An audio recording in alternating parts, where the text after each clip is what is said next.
આણંદ જિલ્લા પંચાયતની 40 બેઠકનું નવું સીમાંકન જાહેર। જિલ્લા પંચાયતની બેઠકો 42 થી ઘટી અને 40 થઈ।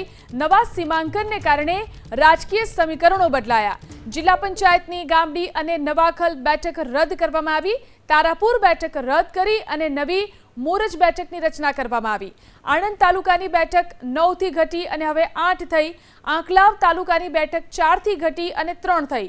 પ્રથમ વખત 27% ઓબીસી અનામત અમલી કરવામાં આવ્યું। કુલ 40 માંથી 11 બેઠક ઓબીસી માટે અનામત બેઠક સહિત પ્રાથમિક સીમાંકન જાહેર કરવામાં આવ્યું।